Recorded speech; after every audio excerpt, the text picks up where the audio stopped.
أعوذ بالله من الشيطان الرجيم بسم الله الرحمن الرحيم قل هو الله أحد الله الصمد لم يلد ولم يولد ولم يكن له كفوا أحد. Say, He is God, the One, God the Absolute. He begets not, nor was He begotten, and there is nothing comparable to Him. Sadaqallahu al-Azim. رب اشرح لي صدري ويسر لي أمري واحلل عقدة من لساني يفقهوا قولي. الحمد لله. الصلاة والسلام على رسوله النبي الكريم وعلى آله أصحابه أجمعين. أما بعد. Assalamu alaikum everyone for joining us today. Taif Digital Institute for Islamic Finance welcomes you all. Those who are joining in will be starting in about 5 minutes from now. The topic of today's webinar is Islamic Microfinance, an effective tool for poverty alleviation. This beautiful session will be moderated by Dr. Anika Malik. She is the managing partner of Transform Commune University, Associate in Education and Research Community, bridging the gap between communities and institutions. She is a published author and is also the founder of Integral Solidarity Research Academy, ISRA. So the next voice you're going to hear is from Dr. Anika Malik. Good morning from London and Assalamu alaikum everybody. Thank you for joining. It's going to be an exciting webinar. And firstly, let me just thank Taif for organizing this webinar. So Taif is a digital learning institute focusing on enhancing and developing resources, manpower, and providing digital learning solutions for Islamic banks and in Islamic finance institutions. Their objective is to enlighten the life of people by offering Islamic finance as an alternative, ethical, and equitable solution to the masses, and to take enhanced knowledge of Islamic finance to every nook and corner of the world. So digitizing the knowledge, especially in today's world, makes it easier to access and available to all.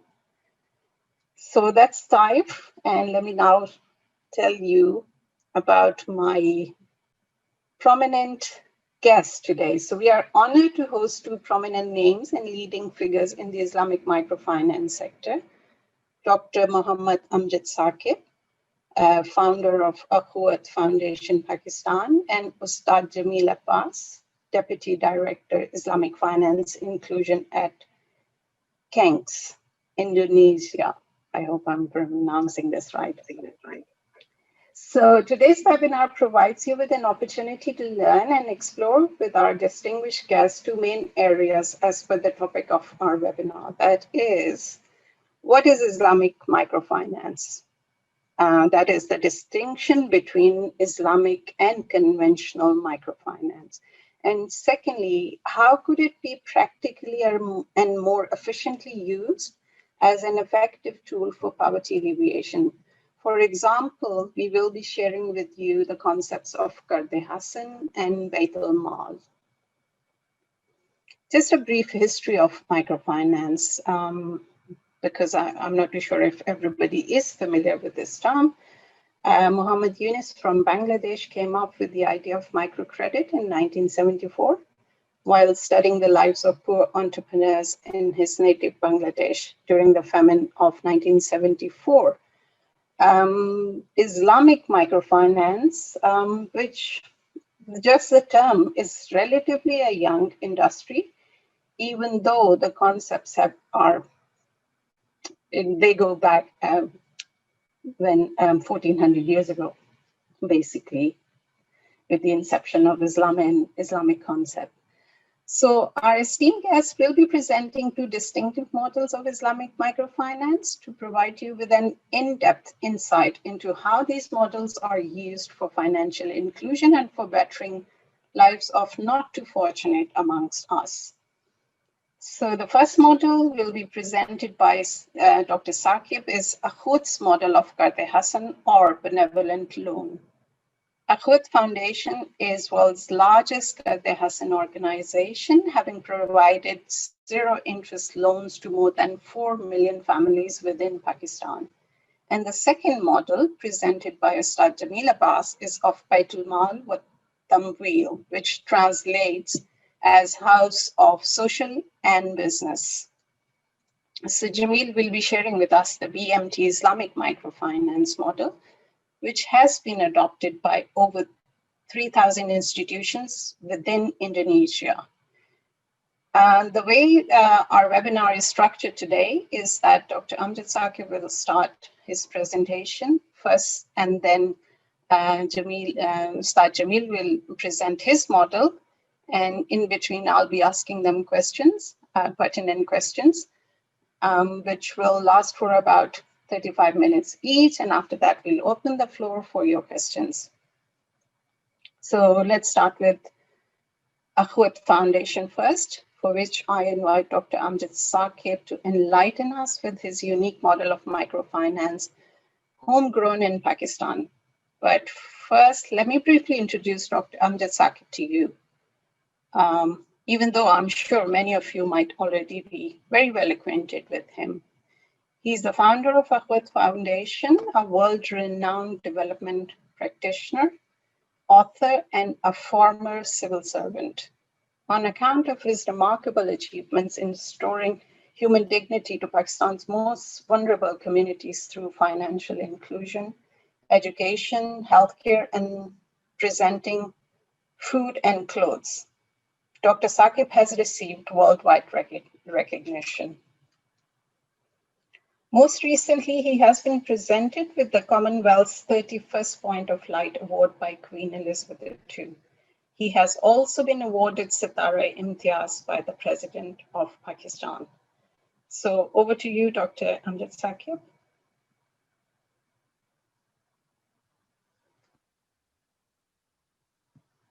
Let me just unmute him. Dr. Saqib, you have to unmute yourself. Yeah, do you have my presentation? I do. Yeah. So thank you very much, Ms. Anika Malik. I'm extremely grateful for your kind words and for bringing the whole world to a single screen and inspiring all of us, sharing the Islamic microfinance. And it's great to see Brother Jamil. He has been an old friend, and we have worked together. And thank you very much for all this great effort. So I will be very brief. I will give a presentation maybe around 15 minutes, and then you can indulge in questions and answers, and subsequently, as you have organized the whole this meeting. So the topic, as you have mentioned already, and it is Islamic microfinance, an effective tool for poverty alleviation. We all know that poverty is pain and poverty is poison, and we can't build a better world unless the 2 billion people who are living in less than $2 a day are also provided with better opportunities in life. So the biggest issue and challenge for the whole humankind is poverty. So now the question is that what is microfinance and how can we relate microfinance with poverty alleviation? Very briefly, the microfinance is providing financial services like credit, savings, insurance, leasing, and the transfer of money. And as we know, all these services through microfinance are provided on the basis of social collateral. The physical collateral is not needed here.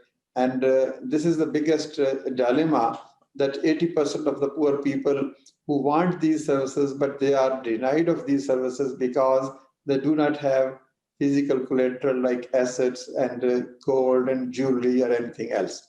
So microfinance is a very unique and innovative idea where these services, to ensure financial inclusion, we provide these services to the poor people without collateral.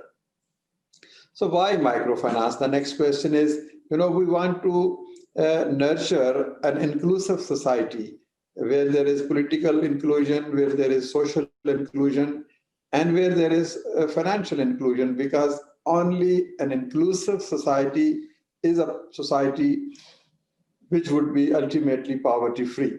So microfinance ensures financial inclusion.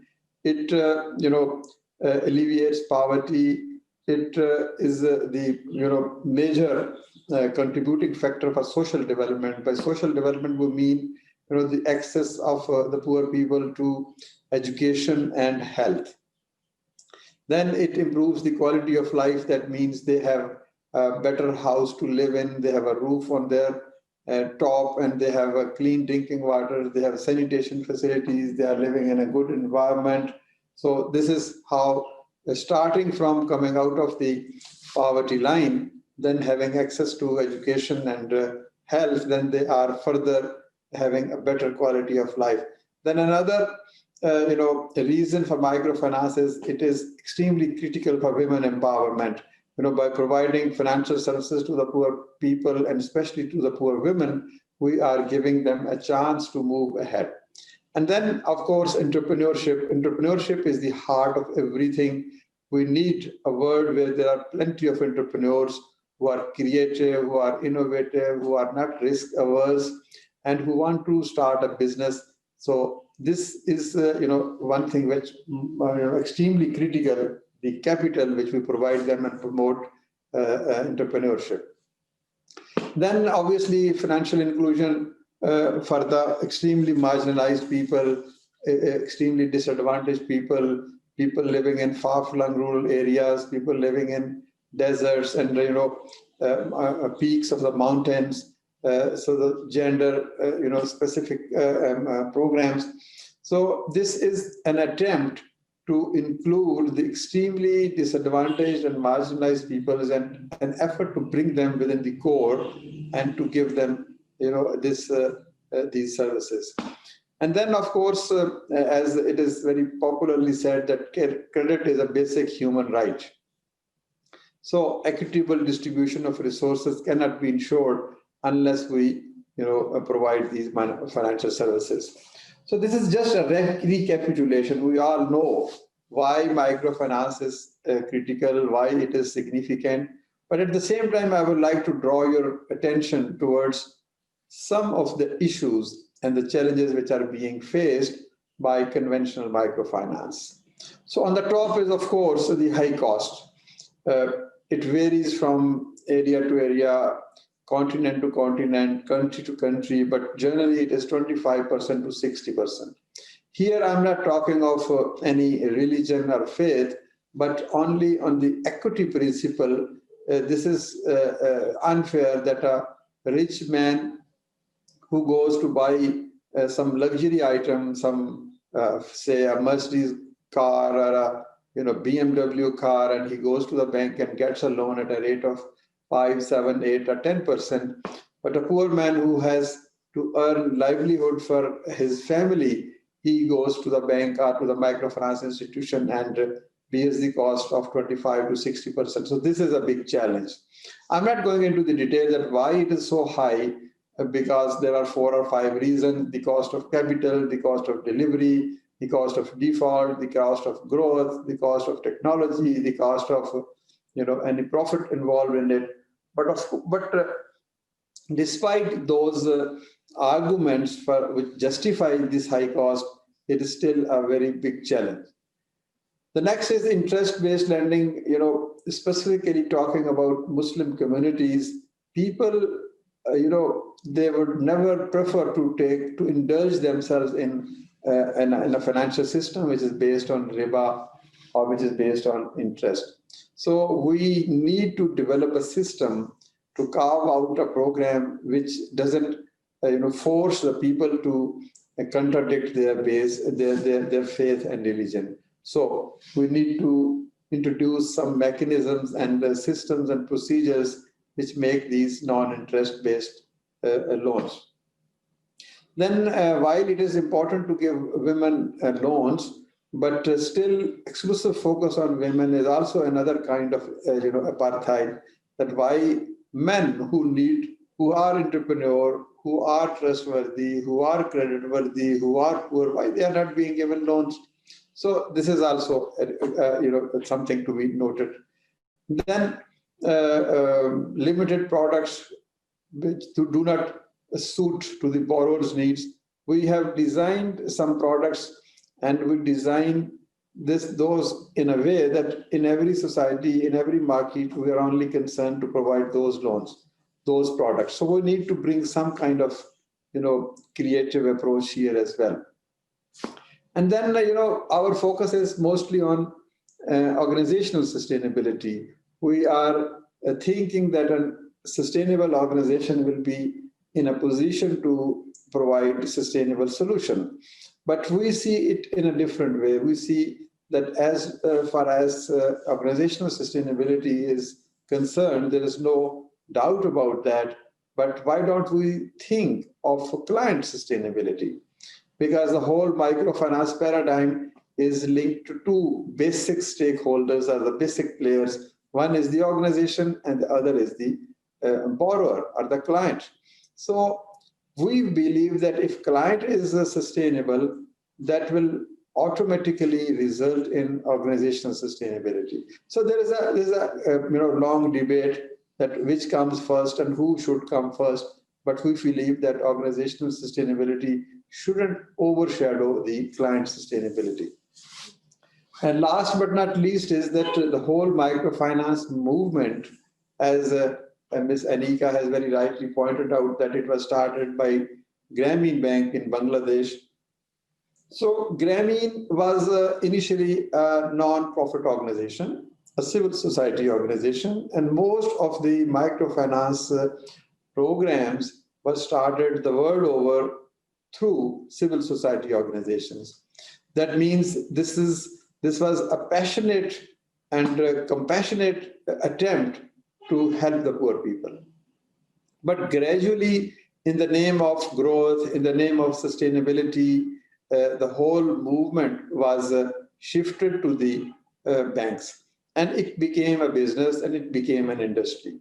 So while doing business, the real bottom line is always growth and maximization of the profit. So shifting of microfinance from the domain of NGOs to the banks, this, as very popularly said by a very dear friend, Mr. Malcolm Harper, that it has taken innocence out of microfinance. So now it is a business and it is an industry, and it is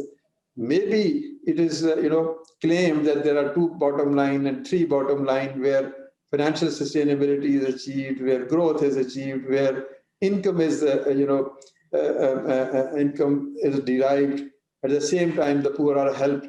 But these 3, 4, 5 bottom lines, but the real focus on the poor and the poverty alleviation and helping people come out of poverty without burdening them with the overwhelming cost that that goes beyond.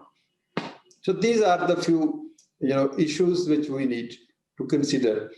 So we have been thinking on the definition of microfinance, on the challenges of microfinance, on the benefits and significance or importance of microfinance.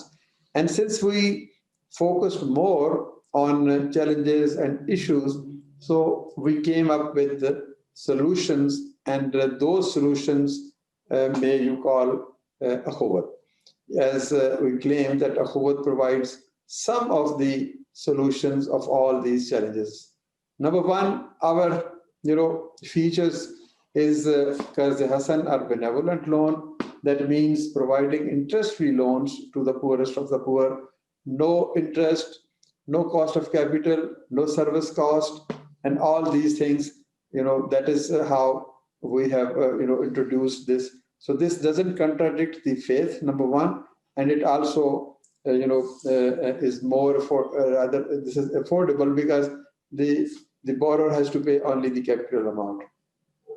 Then using religious places like churches, mosques, and temples for loan disbursements. This has brought transparency, participation, and accountability. It has reduced the cost, and it has resulted in interfaith harmony, and it has brought some religious and faith-related impetus that, on the basis of spirit of muwakhat, our solidarity with the poor, how can we enter into a partnership? How can we, inspire our poor brethren that we are here to serve them? And our relationship with you is not as a client or a business relationship. This is a relationship based on brotherhood. We would like to come out of poverty through Qarz-e Hasan so that you can start a business and actualize your own potential. The third is, it is further to reduce cost that we have introduced a spirit of volunteerism. Our employees are also volunteer in the sense that they work 60 hours a week, but they take salary for the 40 hours. And above that, we have built a cadre of around 10,000, even more than that, volunteers who help us, our staff, who raise funds, who mobilize the resources, who provide some kind of training to the staff, to the borrowers. So we see that every civil society organization should be a blend of necessary compensation and volunteerism. Otherwise, it is just a business. So we don't want to do business with the poor because poverty cannot be eliminated by market forces only. The fourth is that we are inspiring our borrowers that, look, today we have given you interest-free loan. And this is the manifestation of love. So once you are out of poverty, we will also like to see you supporting somebody else, giving similar loan to somebody else. This is, as we claim that we are creating a virtuous cycle parallel to the, vicious cycle. So if somebody does well to me, then I will be bound to do good with somebody else. So this is the virtuous cycle. By providing these interest-free loans, when a person is in the quagmire of poverty, this will ensure him or her that, look, there is someone to take care of me. And ultimately, I have to create a reciprocal economy. And Ms. Anika Malik is very fond of saying this terminology, economy of reciprocity. So this is a society of reciprocity, an economy of reciprocity, that you love me, I will love you. And we believe that if you seed, a crop of roses, you will harvest roses. So if we are, sacrificing and sharing our love with the poor, so ultimately we will be able to, create a world where we will all can lead a very happy and prosperous life. So the next, innovation is the non-discrimination on the basis of caste, color, or creed. Here, I would like to take back to the original concept of ukhuwat, that we derive inspiration from the Islamic spirit of muwakhat, the tradition of Holy Prophet, peace be upon him, when he established this bond of love and sharing between haves and have-nots, the people living in Medina and the people migrating from Makkah. So the original philosophy is borrowed from Islamic spirit of muwakhat, but the message is for the entire humankind. When we say that our Holy Prophet, peace be upon him, is Rahmatul lil Alameen, so we don't confine him to Muslimin only. So the whole philosophy of ukhuwat is philosophy of the mankind, philosophy for the humanity, and there is no discrimination on caste, color, creed, religion, faith, gender, etc. And then is the inclusive approach, and it means we, proactively try to find people who are outside the frontiers, outside the, core. So the people who are at the margins, the transgenders, the disabled, the physically challenged people, all those are actively brought within this system, and we have very big programs for disabled people, for transgenders, for people living in war-torn areas, people suffering from calamities and things like that. So in a sense, the basic approach for ukhuwat is not just giving loans. Giving loans or financial inclusion or microfinance is just a means to achieve an end. And the end is a better word, a beautiful word, a word where everybody is happy. So we adopt the policy of financial inclusion to, create that kind of a society which is for all and which serves all. So this is the, very brief description of how we have found the answers to the challenges of conventional microfinance, and this will give you a clear picture that how we are different from others. If you allow me, I can, Anika, I would like to share you a brief video, because that will explain the whole process.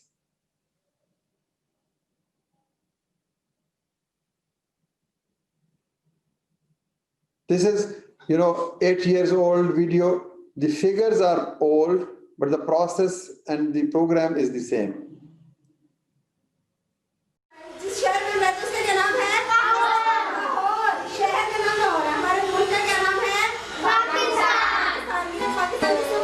Saima Sheikh runs this school for poor children from a 2-room apartment in Lahore. The 33-year-old mother is one of the thousands of Pakistani women who started small businesses with interest-free loans that abide by Islamic law or Sharia. In Islam, paying or charging interest is forbidden because it's believed to promote injustice and inequality in society. Islamic microfinance institutions provide loans through different arrangements that eliminate interest, such as profit and loss sharing or lending with small charges to cover administrative costs. Saima used microfinance outlet Ukhuwat, which has provided Sharia-compliant financial services to more than 1 million poor households in Pakistan.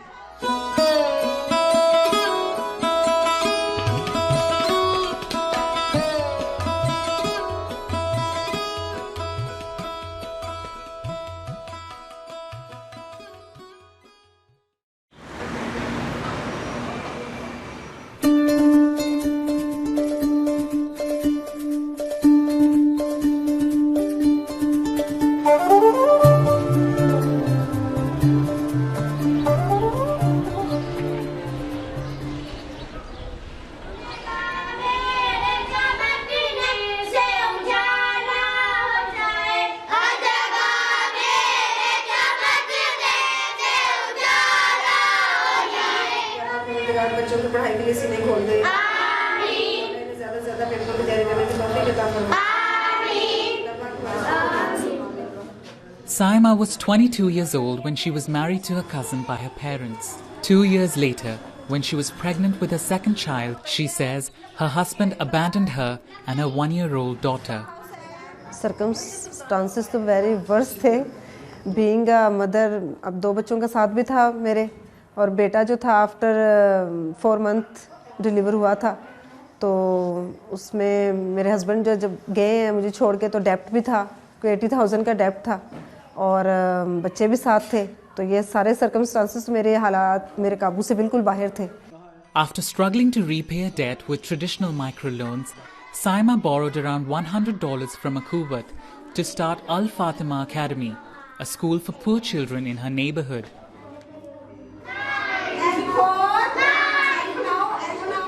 Today, Saima is teaching English, mathematics and sciences to more than 40 students here. Being a Muslim, हम शरीयत जो है ना हमें एक limit देती है, उस दायरे के अंदर रहकर हमने अपनी लाइफ को स्पेंड करना है. मेरा तो ज़हन इस चीज़ पे मुतमईन होता है कि जो इस लिमिट में रह के काम किया जाए वो बेहतर है, जिससे अल्लाह और अल्लाह का रसूल खुश रहें, हमसे राज़ी रहें. जो सबसे मेन बात है इस लोन की, उसमें यह है कि ये विदाउट इंटरेस्ट है और कोई बैंक की कटौती नहीं होती है. जो इंश्योरेंस की फ़ीस ली जाती है, बाकी फ्रांसिस जो हैं उसमें 1500, 2000 लोन के हिसाब से चल रहा होता है. यहाँ बहुत कम इंश्योरेंस की फ़ीस ली जाती है. बस ये बहुत से फ़ायदे हैं. Karachi, Lahore, Islamabad, Peshawar, Quetta, and Muzaffarabad. With her monthly income of around $200, she's able to provide for her family. She also was able to borrow more money from Akuvat.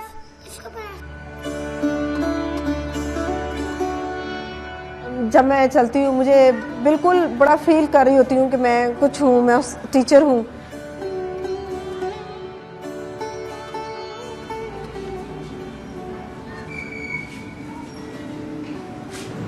ये मेरी पर्ची मैंने किस जमा करवानी है 2050 में. Microfinance companies, including Akuvat, have seen increasing popularity in recent years. But the services they offer are still new and reach less than 20% of Pakistani families that need them. Akuvat's interest-free model also makes it run a tight operation. Its average loan amount of 25,000 rupees or $240 is 30% smaller than some other microfinance organizations in Pakistan. The growth and sustainability of Akuvat's Sharia-based microfinance model also depends on steady donations from both the state and the private sector because the organization collects minimal fee from borrowers. Akuvat charges a loan application fee of about $2 and a 1% insurance fee, which amounts to $2.30 for the average loan amount. It also encourages borrowers to donate money to help facilitate more loans. If we want to upscale Sharia compliant finance, then the role of State Bank and role of the state are very, very critical. So without that, you cannot give a real impetus to this. Pakistan's government is taking note. With a majority of Muslim population, the success of religious lending is expected to become bigger in the coming years.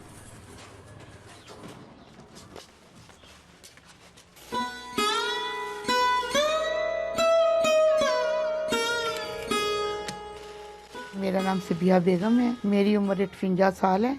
Tailoring का काम है. मैं सिलाई करती हूँ. उसी से मेरी गुजर बसर है. अल्हम्दुलिल्लाह मेरा बहुत अच्छा काम चलता है. Ms. Begum borrowed around $300 this year to buy more cloth for her tailoring business. She says she will pay the remaining amount of $70 in the next 3 months. तो वो सूद वाली में जितने भी मिल जाए तो उसमें बरकत तो कोई नहीं है और ना मज़ा आता खर्च करने में. जिस भी मकसद के लिए लिया मेरा वो मकसद पूरा हुआ. मैंने अगर मकान के लिए लिया अल्हम्दुलिल्लाह मैं मकान छुड़ा सके easily. Like Sabiha Begum, Akuvat's trustworthy clients have already started receiving bigger loans. But once clients are successful in repaying a small loan, they start qualifying for bigger ones. Saima plans to apply for another loan from Akuvat to buy more furniture and blackboards for her school. Out of the $400 she borrowed 5 months ago, she has already repaid $100. She says now she has also started helping others by donating some of her own money through Akuvat. इसका system ये है कि हमने 5 rupees अपने जहन के मुताबिक daily अपने सेविंग करनी है. तो ताकि हम भी कुछ ऐसा कंट्रीब्यूशन हमारा भी हो जाए कि चलो जो ये पैसे जा रहे हैं किसी और के भी काम आ जाए.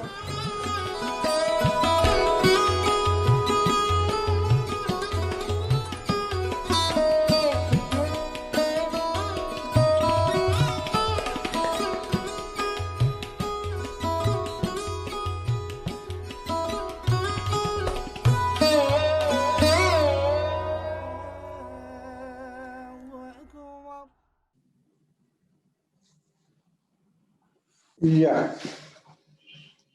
So that was a very, it's an old 7-8 years old video, but it explains the challenge, the process, and how we are working. So very briefly, 1 or 2 more slides that what have we done so far, where we have reached. As we started this program with a few thousand rupees, now the total loans which we have disbursed is more than 4.3 million. And these 4.3 million loans are distributed to around 3 million families, because our loan goes to a family and maybe one family gets second or third loan. So the families served is 3 million and loans served are 4 million throughout Pakistan in all provinces. Pakistan is a big country with around 200 million population. So, right from the peaks of Himalayas to the shores of Arabian Sea, we are serving people. We have disbursed so far 122 billion rupees, and this is around 800 billion US dollars. And we work through 822 branches. One branch comprises of 4 loan officers and one branch manager, and it covers a specific area. And we are working in around 300 cities. We give loans to the family, but whosoever is skillful within the family, he can start a business. So 58% loans are utilized by males and 42% loans are utilized by female. The current outstanding is 18 plus billion and 4,000 staff that is actively involved in day-to-day business. So this is the progress report that we started our lending program in 2001, and that was the first loan given to a woman who refused to surrender and who was so eager to build her own life after the death of her husband that he took a loan of $100 rupees and then returned that $100 within 6 months. So that was the first drop in the ocean, and we picked and mustered the courage to reach at this level. So this slide slightly is different one. It shows that during initial 10 years, we were just confined to the donations from the civil society, but subsequently the state, which is the custodian of most of the resources, also came into the forefront, and they offered partnership with to a Hoover, and now currently we are running the biggest public-private partnership, and all provinces of Pakistan, Punjab, Sindh, KP, Balochistan, and then the Azad Jammu and Kashmir and Gilgit-Baltistan. So the governments there have provided us funds, and we are the custodian of those funds. And the government also gives us the operational cost, which is around 7% of the disbursed amount, and we transfer those. The principles are the same: interest-free relationship with the mosque, and then of course the spirit of volunteerism and converting borrowers into donors. So this slide shows that a program which was started as a initially as a public as a civil society organization, but gradually we took it to the scale with the help of state, and we were able to convince the state that instead of giving doles and charities, it is better to engage in some kind of partnership with the poor people, where we create a revolving fund and start giving loans and getting it back. Since our recovery is, alhamdulillah, 99%, so that means there is absolutely no default and there is no loss to the original capital. The conclusion, I leave it to you. Instead of me giving a conclusion, it is you to give a conclusion that whether the financial inclusion is important, number one. Number two, whether we should come up with a creative approach to serve the Muslims and the poor people without interest and without these heavy service charges. And then, of course, if a program which starts on philanthropic objectives, on altruistic objectives, why can't it reach to scale? The most important question I am asked is that your program is not sustainable. So I tell them that if a business is sustainable, then why not philanthropy is sustainable? So if there is a vicious cycle, why can't there be a virtuous cycle? And of course, this is the clear manifestation that the program, which was started with the mere few $100, has reached $800 million plus dollars. So the sustainability of such a program cannot be compared to the economic principles or the market principles, which are based on cutthroat competition. We instead rely on giving. We rely on sharing. We rely on brotherhood and sisterhood. So we cannot, leave this world in the hands of capitalism and the market economy. Because if the capitalism and market economy is the solution, then why 2 billion people are living in less than $2 a day? So we need to create a system which is not charity, but which is mabakha, which is solidarity, which is sharing, which is, which leads us to the middle way. So one side is charity, another side is exploitation and, interest. So we, following the tradition of Holy Prophet, that why don't we treat the poor and less privileged as our brothers and sisters? So why can't we help them through Qarz-e-Hasan?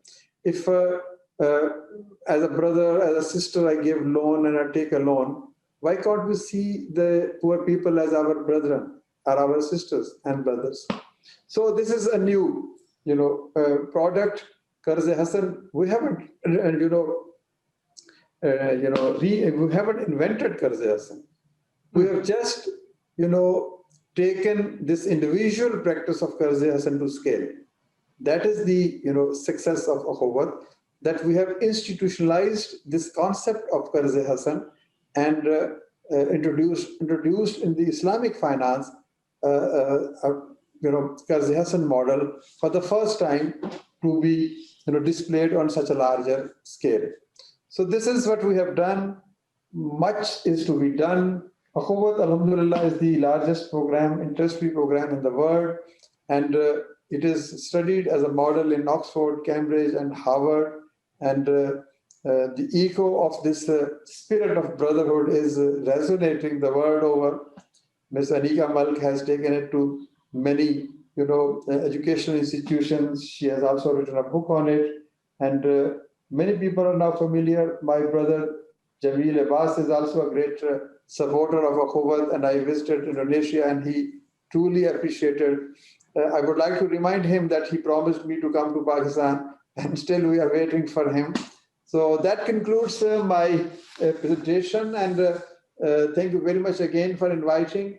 And I will be willing to, listen to the questions. And the model presented by Brother Jamil is also very innovative and very useful. So we will be happy to learn from him as well. Thank you, Dr. Saab. Thank you. I was going to ask you questions, but I think now we can continue with the second presentation, because I think we might be running out of time, and in between we can ask questions. So the second model, in comparison to what Dr. Amjad Saqib has presented, is the second model is of Baitul Mal wa Tamweel, which is BMT. BMT creates synergies between Islamic social finance and Islamic commercial finance. BMT is Indonesia's unique and effective model of Islamic microfinance. In comparison to Akhuwat, BMT uses a combination of social and commercial strategies, which has been successful in providing access to finance for the poorest of the poor in Indonesia. But before we invite Ustad Jamil to present, let me just quickly introduce him. He's a finance professional with more than 20 years of experience in previous industries. Since 2013, he has been focusing on Islamic finance, especially Islamic microfinance, fintech, and social enterprise.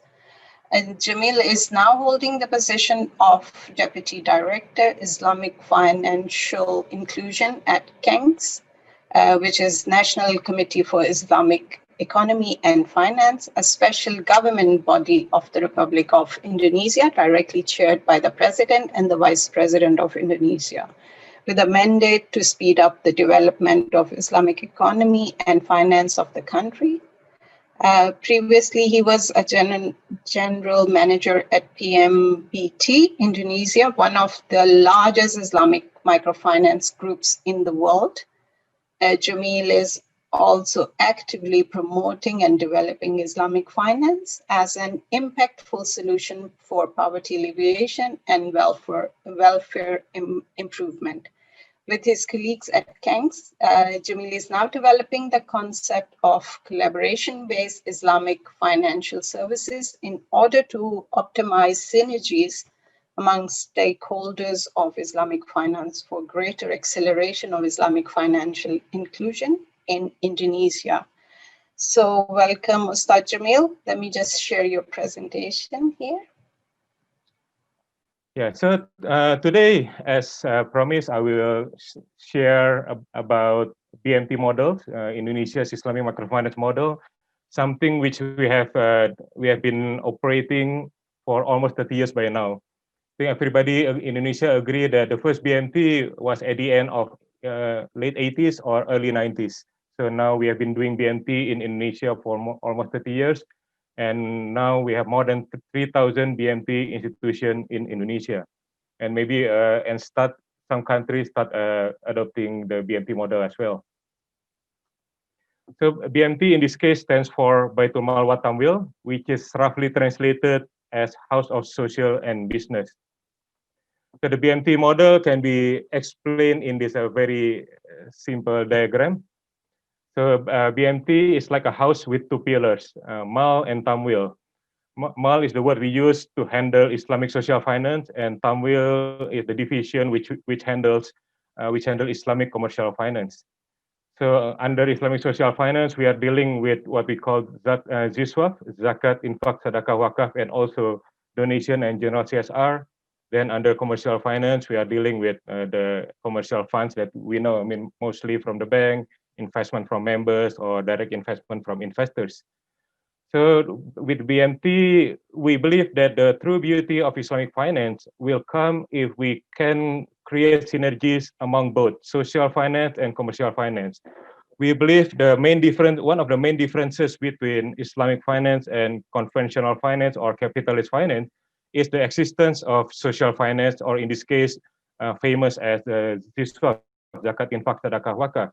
If we only focus on commercial finance, it is unlikely we can really show the world about the difference between Islamic finance and the conventional finance, or the beauty of Islamic finance. So the true beauty, because in Islamic finance, social finance is really part of the finance itself. Yeah, so we really need to take it seriously. And I guess that is also the main idea from Ahwat, where they focus on Islamic social finance, and they can be one of the largest Qadul Hasan provider in the world. But with the BMT model, we hope, by creating synergies between Islamic social finance and Islamic commercial finance, we can provide impactful solution to empower the society. So this is I think one of the benefit of having both pillars under one roof.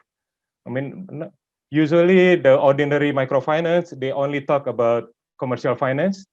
As a consequence, they can only serve the segment which is ready to accept commercial finance. So commercial finance is totally not suitable for the bottom of the pyramid.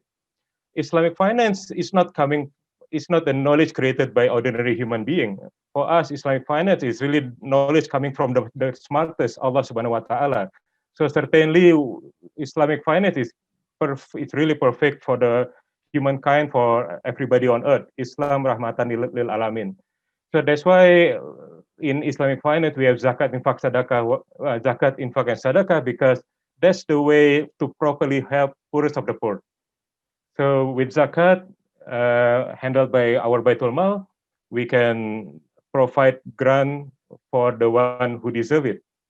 And that would be a great start for them. And then after that, they can, when they become better, stronger, we can go to the next one, which is non-commercial financing, or in Islamic finance, we know it as Qadul Hasan. And then after that, when they grow, of course, Islamic finance is about being fair. When the beneficiaries are strong enough, they should also start sharing. So in this case, commercial finance is becoming relevant in this case. And talking about commercial finance, the sky is the limit, because what we want with BMT is not just helping people to survive, but we really want to improve their life.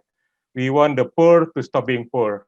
We want the mustahik, the zakat receiver, to be the zakat payer, and we want the rich to be richer in order to be more helpful for the others. So BMT is about improving about welfare improvement, poverty alleviation, not just helping the poor to stay to survive. But also, we have to admit that there is another reason why we need to have this by thumb wheel. It is good if because Indonesia is a very big country, so every places have their own unique situation. Unfortunately, while it is social finance is so beautiful, but in many places, people cannot really rely on the availability of social finance in their own area. So that's why we need to combine at the start with commercial finance as well. So commercial finance is not just to provide financing for the one who is ready for it, but it's also the way for BMT to survive. BMT in general is not established by large organization, by IDB, by World Bank, or by multinational foundation. BMT was founded, was established, was developed by the local people itself. So, and in many cases, they really have to rely on themselves. So that's why BMT need to have some commercial aspect in order to survive, to cover the operation, and to grow, in order to be more helpful for the society. So there are several, I mean, because of the limitation of time, I will just focus on several unique points about BMT. So BMT is, from the intention, is actually not a microfinance institution. But BMT is an institution which want to empower people, because the way to help the people sustainably, I mean, to really make the difference by empower them in order to improve their welfare. And one of the things that BMT can do and must do at the time until now is providing the right financial service for the beneficiaries. Without the right financial service, it is very, very difficult to talk about poverty alleviation and welfare improvement. And what I underline here is the right financial service. Meaning, because right now, if you notice, I'm not sure about what happened outside Indonesia. Even in Indonesia, we have what we call the wrong financial service, which is the loan shark. Yeah, and now the loan shark is even worse because of the digital technology. Now we have the online loan shark. So they are killing people with the interest rate of can be 1% per day, not 1% per month or 1% per year. So 1% per day, which is equivalent to 300% per year. So this is what an example of wrong financial service. And also for the Muslim, the religion clearly teach us that there is the right is not just decided by the human. I mean, what is right is already taught by Allah Subhanahu wa Taala about how we should do how we should do financing activities. So that's why being right is not just about being cheap, but also doing it properly with the right akad, or in short is by providing Islamic financial services. And also being right in this case is when you are serving big customer, then you can be like a bank. I mean, we can use the normal banking activities. But when we are serving the poorest of the poor, we are serving the micro segment, or what people call unbankable people, then we must provide the right service by not providing banking style services, but the unique one, or what is called as microfinance now. And BMT again is about creating synergies between Islamic social finance and Islamic commercial finance, which I will later explain on some beautiful forms of those synergy. So the BMT try to improve welfare of the people by, I mean, sustainably. So the way to do it is not by giving donation all the time, but we want to develop the community to be productive and prosperous. I mean, the way for the people, especially in Indonesia, to be productive, I mean, to be prosperous is they have to be productive. And that's what BMT is trying to do. And BMT is about independent movement of the people. Uh, the BMT was founded by the community itself. So it is it's a form of sustainable by the self-reliance of the society. So from us, for us, by us. So from the people, not from someone else for someone else. And especially for a big country like Indonesia, where every place is so unique. I mean, we have 5 big islands and 1,000 smaller islands, and even in this big island, the situation is very different from one place to the other. Every BMT is unique because what we want to do in order to make the community productive is by optimizing the local strength. In order to do so, we really have to understand the local wisdom. So that's why in Indonesia, the way we provide BMT services is not through one giant organization, but we have thousands of BMT institutions because every BMT, they can focus on their community, optimizing the local wisdom and the local strength. So this is just an example of providing the right financial service. So just a small thing, like talking about small micro businesses, small entrepreneurs. Usually they are just someone with a small shop. They have nobody working for them. So if they have to come to the bank in the long queue to deposit their money or to apply for loans, when they are in the bank, the business stops, no money coming in. So in order, since what we want is to help them to grow, the BMT provide what in the banking world we call as a platinum services. We send the officer to serve the client. So what we are sending there is not the debt collectors, but really financial officers serving them, handling their when they want to save money or when they want to get for loans, and also to provide consulting services for these customers. And because the BMT is not about just helping people to survive, but we want people to grow to be better. So capacity building is part of daily activities of the BMT. We provide training, consulting, and providing various non-finance solutions in order for our members, our customers to grow.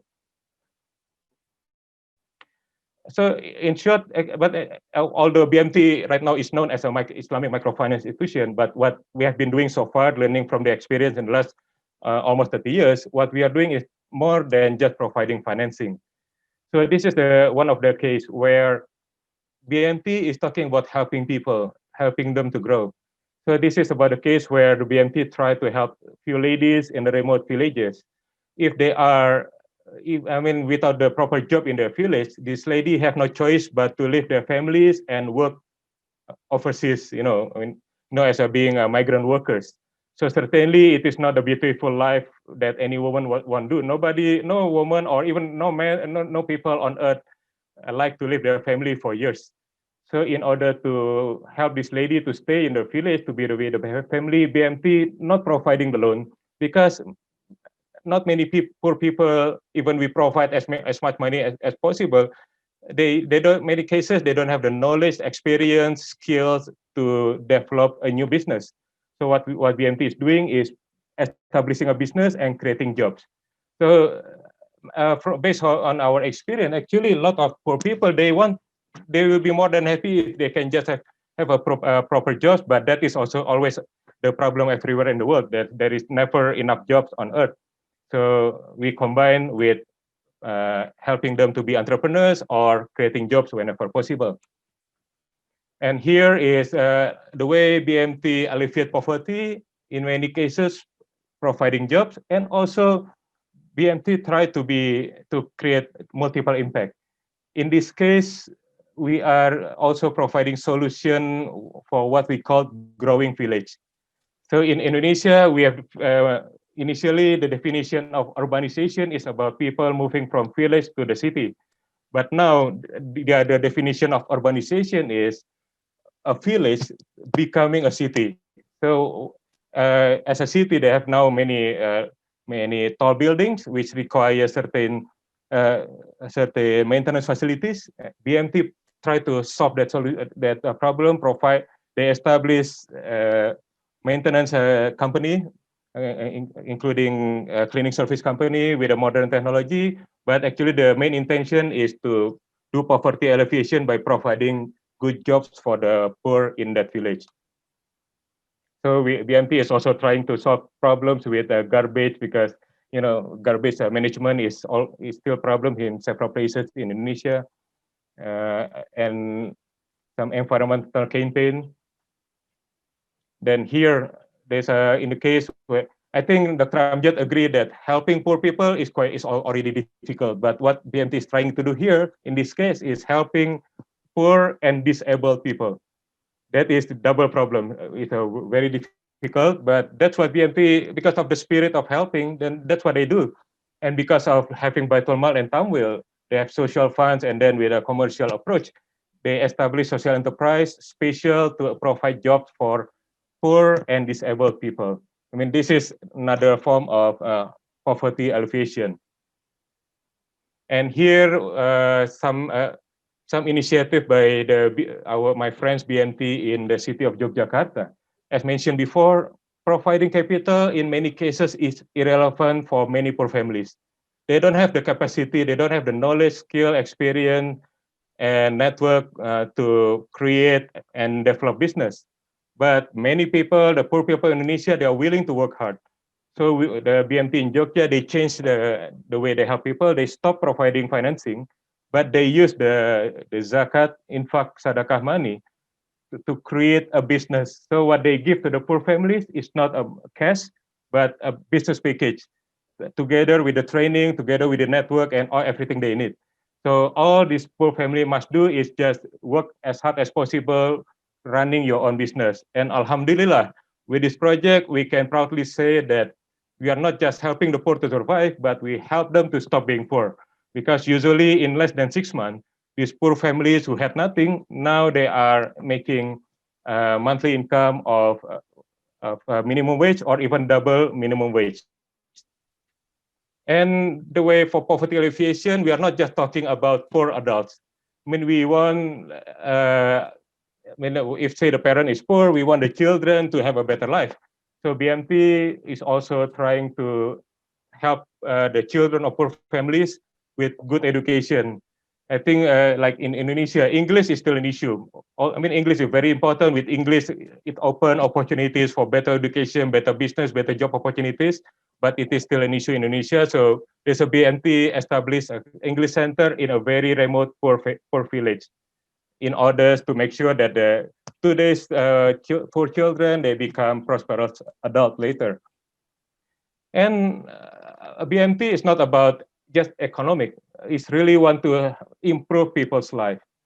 So in Indonesia, hospital, we are still having shortage on hospital, but because of the BMT's ability in creating synergies of social finance and commercial finance, now few BMT, Alhamdulillah, has established big, modern, but very affordable hospitals. Why the hospital is cheap and affordable is because there's a large component of Islamic finance there.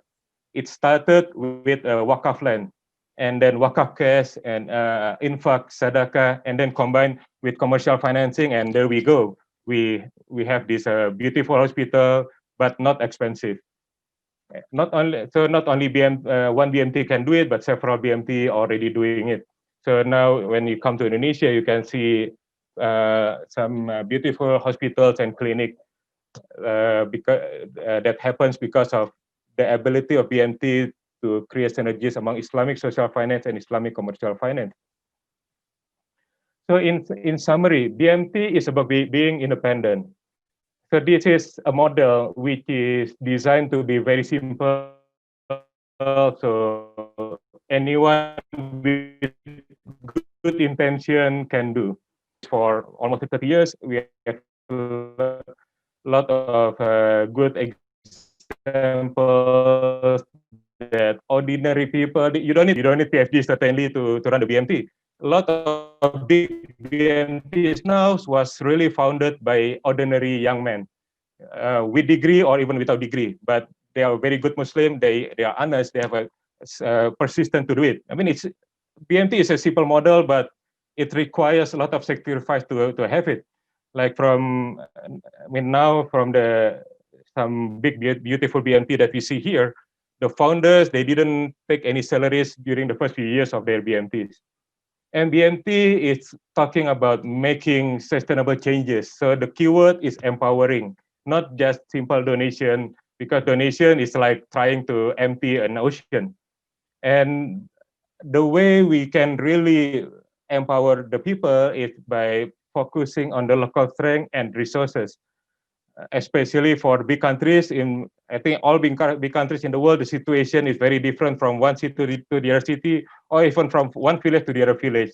So we need an institution which focuses, which fully understand the local strength and resources.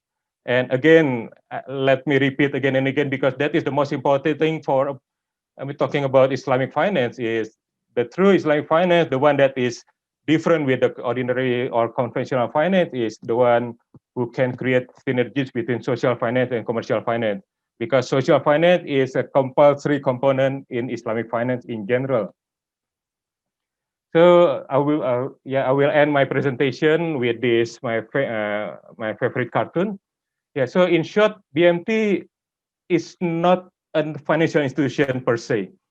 So it's a institution which want to help people, and the way to do it, one of what they do is providing the right financial services. I mean, I hope you get this point. Yeah. So this is not about the bank trying to find a market for them to make money to grow, but it's an organization which want to help the people, and then with that intention they provide the right financial services. And BMT is not about an office where the poor will go, but BMT should be the vehicle for every member of the society to work together to improve the prosperity. Because in order to help the poor, then we really need to have the rich, the strong, to be part of the movement. So if we only have the group of poor people, who can help them then in this case? Yeah, of course we have the government, but we need the participation of everybody to really do the effective poverty alleviation in the country. So BMT is about the creation of synergy between social and business movement, which is based on self-reliance of the society. And one more thing is, for us in the BMT network, we strongly believe that the best microfinance institution is the one owned by yourself. You can use anyone's model, but the institution must be owned by yourself, because the successful microfinance needs a strong sense of belonging. So that's why for us, the BMT, we don't want to open branches in other countries. I mean, if you like BMT model, please establish yourself. We are not going to open our branches there, but we will be more than happy to share our knowledge, so you can learn. You don't need to start from the scratch. You can learn from our experience, and you can establish your BMT in your respective countries faster, with lower cost, lower risk, less mistake. Yeah. So again, the best microfinance institution is the one owned by yourself. The model can be from anywhere. You can use Aqua, you can use BMT, or few other models that is quite known in the world now. But you must have it by yourself. Put your best resources, best effort there. Yeah. Thank you very much. I'll return this to the moderator. Thank you so much, Brother Jamil. Is Dr. Saqib still there? I'm just checking. Okay, fabulous. This was so inspirational. I've got so many questions here, but I'll just quickly sum it up for everybody, because what stands out for me from these two presentations is that communities could generate their own self-sufficiency by coming together. I mean, we've shown two examples, very sound examples, successful examples as well. And as Brother Jamil very rightly said, and I've heard Dr. Saqib saying it many times, that you can start your own akhwat, you can start your own BMT. So these are the tools, and these are solutions for poverty alleviation. And also, I know that term microfinance is being used, and I'm very averse to using this term, Dr. Saqib knows, but when we say Islamic microfinance, it basically is not a business model. It is for empowering those or bringing those into the fold who are outside of this, who are on the periphery of the society. And how can they play their role? It is not a business model, but rather it creates a just and equitable society, just as Islamic finance, Maqasid Sharia says, it starts with creating a just society, equitable and just society. So I think I'll take questions now. I'll open mic and you can ask questions directly to our very esteemed guest. But just quickly, one thing I would ask maybe both of you, because it could be a new term, infaq. I know Akhwat also uses infaq. Akhwat has 5 principles, which are Iman, Ikhlas, Ihsan, infaq. So I've seen in Brother Jamil's presentation, there's waqf mentioned, infaq, sadaqah. We all know about zakat and sadaqah. Maybe we can expand a little on infaq. What does it mean and how can it be used, an effective tool, maybe not a tool, it's a concept basically. So can you please, any one of you can take this? Dr. Abjad, you want to start or should I start? Sorry, you are on mute, Oksab. Yeah, please start, brother. Okay, yeah, my understanding about the meaning of infaq, I mean, in Islam, we have various type of donation.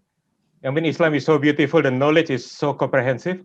We have various type of donation and every type has their own regulation.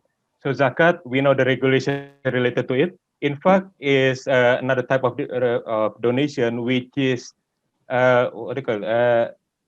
We can use it freely. The regulation related to it is not as limited as zakat. So infaq is playing important role in microfinance because some ulama says that zakat we can only give, but we must not use zakat money to lend it to be provided as loan. But infaq, that is a donation where we can freely use it as long as it is for good intention. And with infaq, the money coming in the form of infaq, we can use it as a loan or even on to do it on many good things. Yeah. So am I correct, Dr. Amjad? That's fine, but a very slight change. We see infaq as an umbrella concept. This is giving in way of Allah. So infaq is an umbrella concept, and under this, one pillar is zakat, which is tied with some restrictions. One pillar is sadaqat, which can be used wherever you like. One pillar is khairat, which is only the charity. So all these things, then fitrana, for example, it is also a form of sadaqat. So infaq is a general concept. Yunfikun, whatever has been advised in the Holy Book. So giving, there could be many ways of giving. Because as it is mentioned in the Holy Book that Allah subhanahu says that they ask what to give in the way of Allah. So tell them that whatever is surplus with you. So then, this is a larger, an overarching concept. And zakat, as the brother has said, that there are restrictions, and some people say that it should be given forever and should not be taken back and revolved. But still there are some people that if they give zakat to an organization and the organization doesn't return back to the giver, it has, there is a possibility of interpretation that it could revolve this as Qarz Hasan. But of course, there are difference of opinion. But zakat otherwise could be utilized for education, for health, for permanent grants, things like that, for disabled, for other things. And then sadaqat and khairat and fitrana, these could be utilized to constitute a social, finance institution which gives loans, Qarz Hasan, and of course there is a possibility that you can cover the cost out of it, and but not more than that. So then there is another stream which could be ethical finance, or finance where a very genuine, a decent profit is taken, but that profit is also aimed at expansion of the program. So this could cover under Sharia compliant microfinance murabiha, musharika, mudariba, salam, etc. So these 3-4 variations, but infaq for us is a general way of and thought of giving. Beautiful. Thank you so much. I'm going to open mic and I have one raised hand. But maybe also just to sum it up again, I know that people have asked question that how can Akhuwat then sustain itself? And I know this is a general question. You've been asked this question millions of times. How do you sustain yourself? Because if you're not charging interest, could you just briefly say something about that? Anika, let me say that what is sustainability? Sustainability is the continuity of this program. So we started it 20 years ago with few thousand rupees, and now we have crossed 100 billion rupees. So what more stronger evidence of our sustainability will we give to you? Number one. Number two, our sustainability depends on two assumptions. If those assumptions are correct, then we will be sustainable for all times to come. If these two assumptions are not correct, then we will not be sustainable. And these assumptions are, number one, people want to give. Sadaqah, anfaq, khairat, zakat, etc., etc. People want to give. That means haves are willing to share their resources with have-nots. This is assumption number one. Because that will become the prime funding for the credit or revolving financial pool.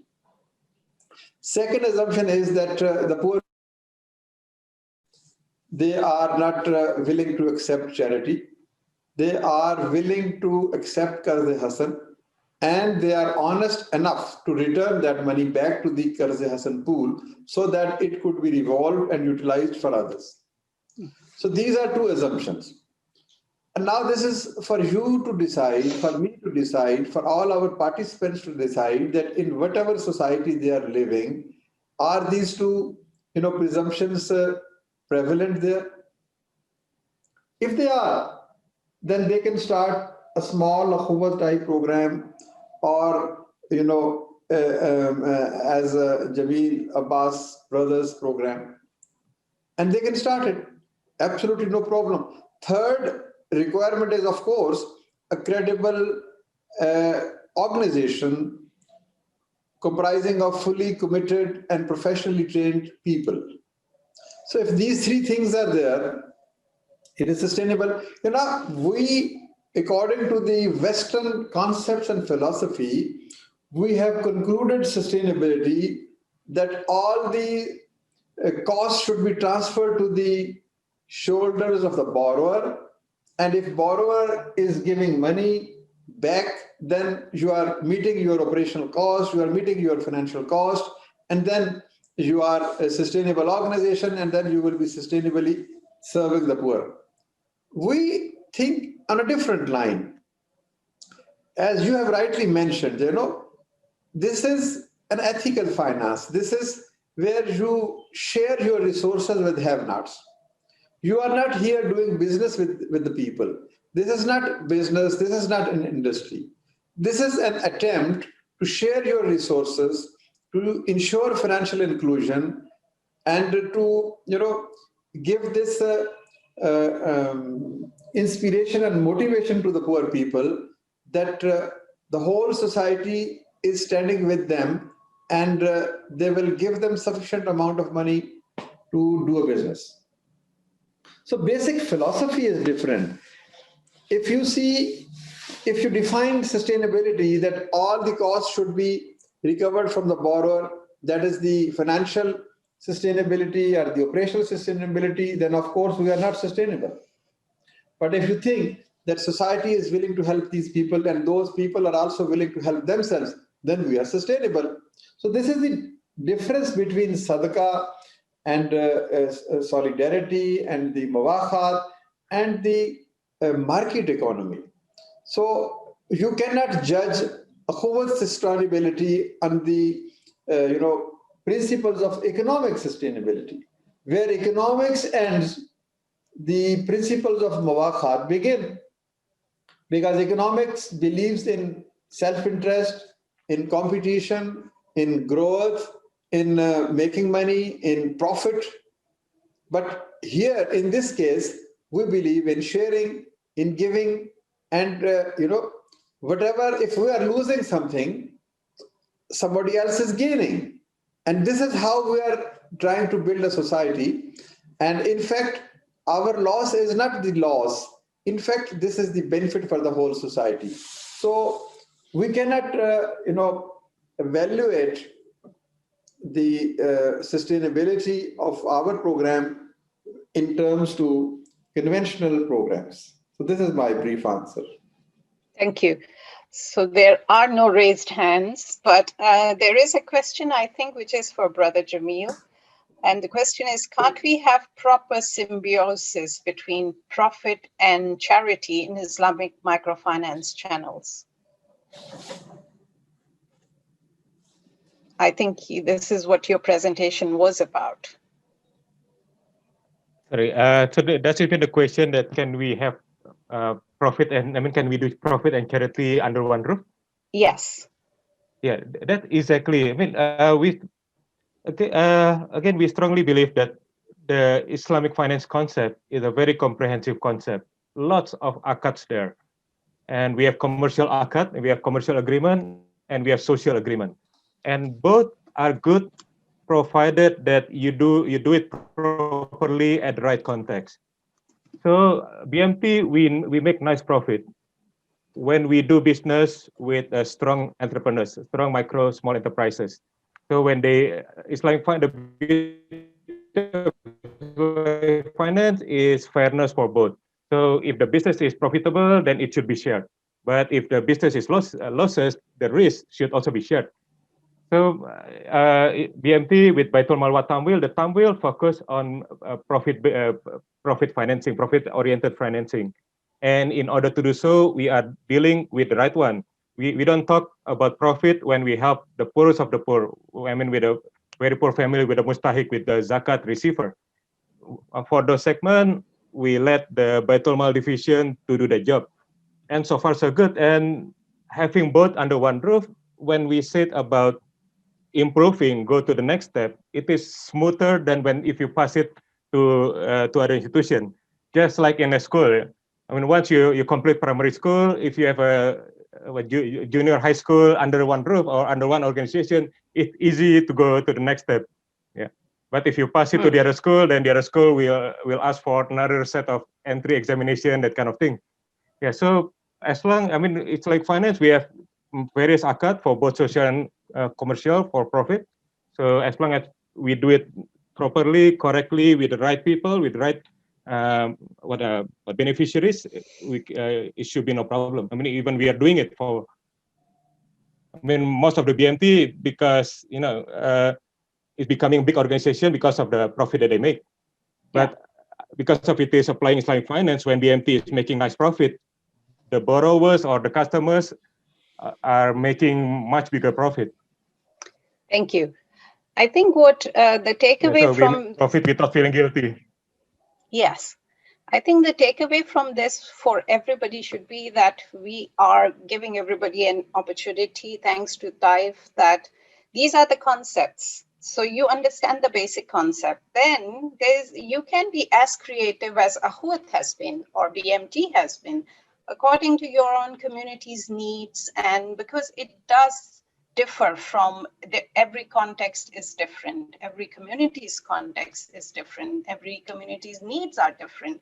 So you can adjust or you can create your own what kind of solution or BMT solution.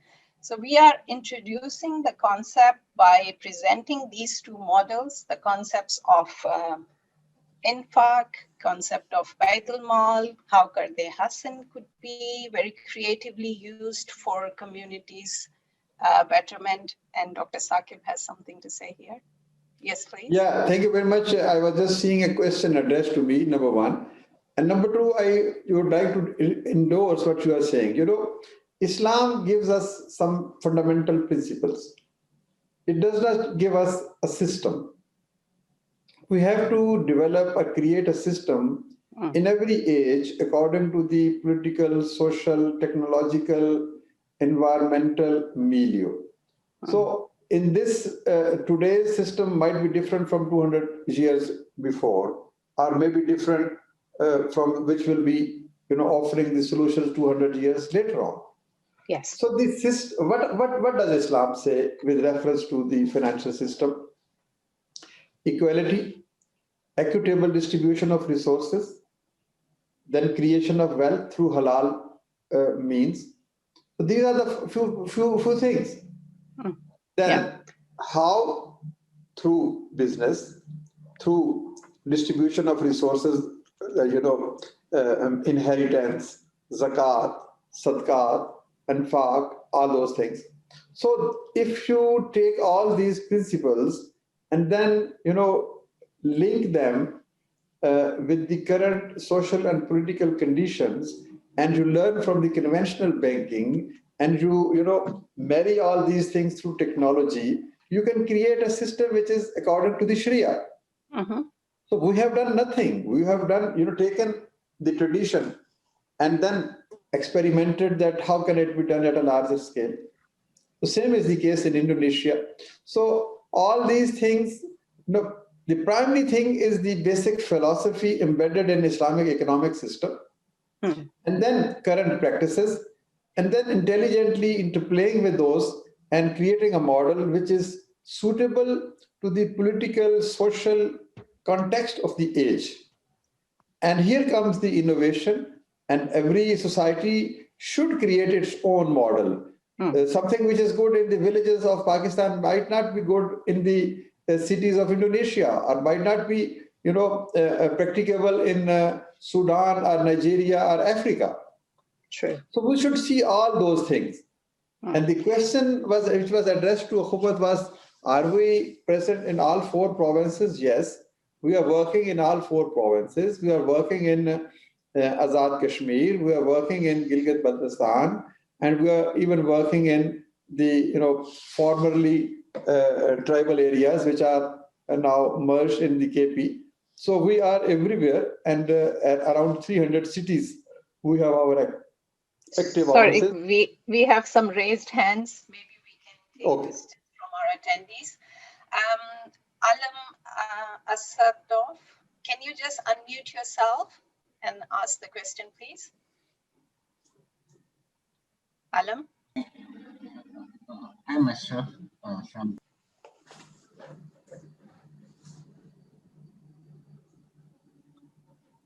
Assalamu alaikum, Alam. You can unmute yourself. Assalamu alaikum. Okay, assalamu alaikum. Can you hear me? Yeah, I hear you. Yes. Do you hear me? Yeah, please go on. Yeah, my question is to Dr. Amjad Saqib. It's about your program. You mentioned as your sources as donations, but have you used Qarz al-Hasan like deposits as donations, or is it possibility? Because we are thinking of implementing such program in different country, but maybe donations may not be enough. So we are considering attracting some interest-free loans to the organization for that purpose. Have you used such things? Brother Alam, that's a very, very, very important question.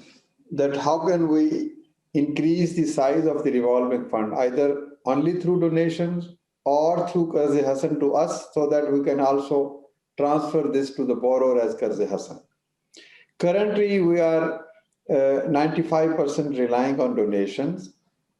Actually, as per our legal requirements, we are registered with Securities Exchange Commission of Pakistan. So we don't have the license of getting deposits. But if we get a license from the regulator to receive the Qarz Hasan or deposits, then of course we can do that. So I will advise you that this is extremely possible. Both dimensions should be adopted. You can also rely on funding as a permanent grant, And you can also initiate a process of inspiring people to give you deposits free of cost, free of profit. For example, somebody gives you 100,000 rupees or dollars, and you are in agreement that you will be liable to pay that amount after 1 year, 2 years, 6 months, or in installments. But for that to happen, you must have license from the central bank of your country. So if you can do that, that will be another step forward to promote the Qarz Hasan. So I will strongly advise and recommend that you must think over it. We are also now thinking over it, and we are also going to apply to the Central Bank and Securities Commission to give us the license or the permission to raise money through deposits. Ustaz Jamil, you have something to add here? Because I see that you also offer Qarz Hasan in BMT. Oh, yeah, I mean, if the question whether we are accepting Qardul Hasan from other institutions and provide it as a Qardul Hasan to others, yeah, I think we do, although it is not majority of the component. Yeah, so most of the Qardul Hasan we provide is also coming from the donation, but we are now having growing Qardul Hasan from the other party, but the Qardul Hasan that BMT received from the other parties, sometimes it is provided as also Qardul Hasan for the borrowers, but also provided as like a cheap commercial financing as well. So depending on the request from the funders and also the beneficiaries that we should target. Okay, let's take another question from Ashraful Haq. You can unmute yourself. Okay. Sorry, go on. Okay, let's move on to. Okay, if I may add, talking about Qardul Hasan is actually quite complicated. I mean, certainly it is helpful if there is an organization willing or there's a funder willing to provide Qardul Hasan to a BMT. But one thing to be noted is to manage the Qardul Hasan, even if we provide Qardul Hasan to lots of beneficiaries, the poor people, to manage it, it requires cost. So if somebody provides Qardul Hasan, who's going to cover the operating cost? That would be the question of the day. That's why we need to combine with Baitul Tamwil, with the commercial, or getting other donors to cover the operating cost. Managing microfinance is not cheap. I think Dr. Amjad agree with it. I mean, it's not cheap, not easy. Let's take another question with Omar Dawood. Hello. Okay, we have Ashraful Haq back. Yes, please go on. Okay. My question is that the NPA or non-performing asset is one of the very biggest issue in banking sector and all kind of sector. My question is that in microfinance, how you are dealing with NPA, non-performing asset or bad loan, this kind of thing. Hello. I couldn't hear you properly, but I think you were asking about bad loans, as in how do you? Okay. Yeah. Okay, bad loans or non-performing asset. Right. Okay. So any one of you can take this question. I think he's asking, how do you then manage? Because do you offer insurance? I think I saw in Dr. Amjad Saqib's presentation, there is a small charge or fee for insurance. And Ustad Jamil, you can take this question as well. Whoever. Yeah, Anika, the first thing is that fortunately, our loan loss is extremely minimal. Our recovery percentage right from the day one has hovered around 99 plus. We keep 3% as loan loss reserve, but recovery is, alhamdulillah, so good. We also have an optional provision for insurance, and that is not for the loss of business. That is in case of death or permanent disability. We waive off the loan, and if that person has insured himself, so that amount is taken out from that insurance pool. So default is there. Of course, it's a microfinance, as Brother Jamil is saying. It's not a easy thing to do. It involves a lot of effort. It involves a lot of resources. It involves a lot of threats and issues. So, but the point is, what are your intentions? What are your ultimate objectives? And how are you going to present your model? Are you telling people that we are here to give you loan? Or you are telling people that no, we are here to establish a bond of love with you, and loan is a byproduct. Loan is a means to achieve the ultimate end. So this is extremely important. Whether you see it as an industry or a business, in that case, it is the end. But if you see not as an industry, you see it as a means to empower the whole society, then it becomes a means. So this will ultimately result into the nature of your relationship and engagement with the borrower. So the borrower family, if he or she gets this impression that there is somebody who's doing business, so their relationship will be based on the business, thoughts. But if you are engaging with them through a spirit like mawakhat or brotherhood or love and compassion, then they will not see you as a person or an institution which is doing business. They will see you as a friend. They will see you as an institution which is extremely engaged or concerned with their welfare. So everything is determined. In Islam, everything is determined by your niyat, by your intentions. So actions speak louder than words. So your intention is clear, your process is clear, and you are proven again and again that we are here to, support you, not as a benefactor. We are here to support you as a friend.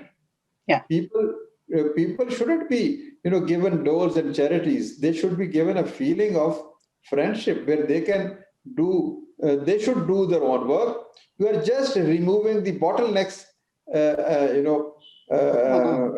from the way. Brother Jamil, you want to add something? Yeah. Okay, so the question, if I'm not mistaken, is about how do we manage our non-NPF, non-performing financing, how to keep it low. Yeah, so the number one is we are doing the real KYC, know your customers, which I believe is more than banks KYC. Our KYC is really knowing the person, not only the person, if necessary, we know who your parents are, who are your grandfather, because we are in the same village, we're in the same community society. So we really need to know who you are. And that is also in accordance to Islamic teaching. I mean, if you maintain your reputation, then you can get financing, you can get the trust for people. But if you are not maintaining your reputation, then BMT is not going to help you, although you're very poor. Because we have amanah that we need to maintain. So we focus on helping the good poor people. Not that, if you are bad, you are not trustable, then we cannot help you. So first, we are really doing KYC, or as Dr. Amjad said just now, we're becoming friends. So the relationship is between friends. So yeah, until now, they don't see us as bank officers or financial officers. So we are doing the true KYC in this case. And then when the amount is quite large, usually when it is more than 300 USD, then we are asking for collateral. Below 300 USD, we take the risk. Provided you have a good character, you have a good reputation, then we take the risk because you are you deserve it. You are very poor in this case, so you deserve some help, some special treatment. And in Indonesia now, we do have a insurance company for that kind of thing. We start using it for the larger amount, but not on everything. And also, I would like to remind everyone on one interesting fact about managing Kadul Hasan. Right now, our situation is for Kadul Hasan, not for donation. Kadul Hasan, we need to make sure the money comes back. Zero NPF in this case. What the situation now, we have too much money, but we don't have enough operators. So it's difficult to run Kadul Hasan. We need more people to do it, not more money. Money is there. A lot of people willing to provide the cash, but having institution who can run it, that is now the biggest problem. I think that is the main essence of today's webinar as well, that we need to understand the spirit and the concept behind it. So as you rightly said, and I've heard Dr. Saqib saying this so many times, that there is money. People have this, there is compassion in the community. And whenever somebody asks, people always donate or give of their abundance. So this is a beautiful message, or maybe one takeaway from this webinar. Shall we take like, next question? Sorry, just the package. We remember in my presentation, we have a give a business, not give money. There is a long queue for it. Long queue of donators, not long queue of beneficiaries. Yes, I think in Ahood's model, because I've worked almost like 4 years with them, is that how do you mobilize communities? I mean, that is the challenge. Otherwise, people have skills in the community, people have resources within the community, but it's always like they need someone to handhold or be the guardian, and then you can mobilize a community. Okay, let's take another question. I'm going to ask Omar Daud to unmute himself, maybe, and ask his question. You've been waiting for long. Omar, are you there? Yes, I'm there. Okay, salam alaikum. I'm there. Wa alaikum salam wa rahmatullah. Yes, I'm appreciated this program. It's very interesting. You know, we are in Nigeria, we have so many land and farming area, and then we don't have resources, we don't have mechanized farming, we don't have institute that they can help our local people who they can improve their microfinance and so many things that we want to have this program to pursue in our country. Like we have only 2 Islamic finance in Nigeria, Jaiz Bank and then Tajid Bank. So those they're only Islamic finance, they can help our people in Nigeria. And then majority of Nigeria, they are Muslims, most especially in the northern Nigeria. And then we have so many lands, they can farming, they can have some microfinance. How can you help our people here? They can progress our own progress and the Islamic finance in Nigeria. Thank you. May I answer this one? Yes, please do. Yeah, thank you, brother. Actually, at the end of last year, I went to Nigeria, to the state of Sokoto. We were invited to share our knowledge about the BMTs, and I realized that the situation is totally different. Totally different between Nigeria and Indonesia. So what I learned from my trip to Nigeria is, to confirm, we can help you to share the basic knowledge, the experience, but you need to finalize it with your own situation. So you cannot fully copy paste, say, BMT Indonesia and bring it to Nigeria, but you take the essence, you take the fundamental knowledge about what BMT is, then you apply it. But when you apply it, you need to modify it to make sure that it is relevant for your context. And in the case of BMT, Baitul Mal wa Tamwil, you don't need to make BMT straight away. You can start with Baitul Mal first or Baitul Tamwil first, depending on what you want, what the society preferred and the society willing to support. If somehow, for some reason, the community prefer to start with commercial, then you can start with Baitul Tamwil. But you need to always remember, at the end, the beauty of BMT is when you can combine Baitul Mal and Baitul Tamwil. But you can start from one side. You don't need to have both sides in the same time, because it will be very, very difficult. Dr. Saab, you have anything to? No? Okay. So I think I need to now wrap up. We have a lot of questions, and thank you everybody for so much interest into this very timely conversation, because we know that communities are suffering, everybody's suffering nowadays, and this could be a good alternative, and these are good models that we can start from within our own communities, our own small circles even. The thing is that you need to have the spirit. You need to have a spirit like Dr. Amjad Saqib or Brother Jamil, who have literally dedicated their whole lives to this, this cause of serving communities. So it all starts from there. And then, as they've been saying, you need to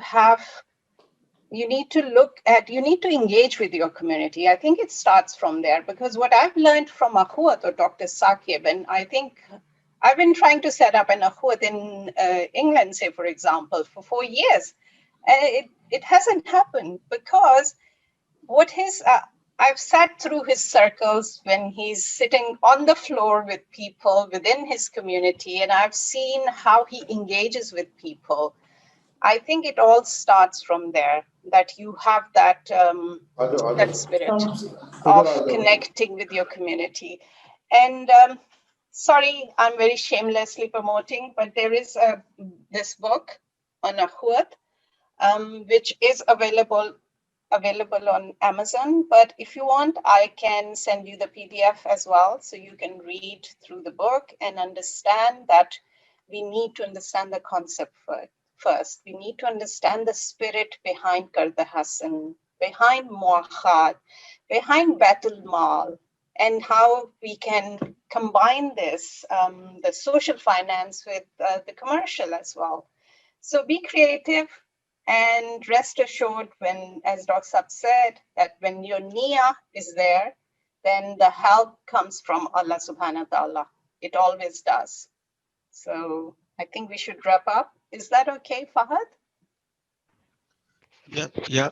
So that concludes our 1 minute, webinar, inshallah. 1 minute to Anika, 1 minute to me and 1 minute to Brother Jamil. Sure. I was going to invite, but thank you very much, Taif Digital Institute. Thank you very much to your team, and of course to you and all the participants. It was a great session, and I learned a lot. It reminded me, revised my lessons which I have learned from Brother Jamil in Cambodia and in Indonesia.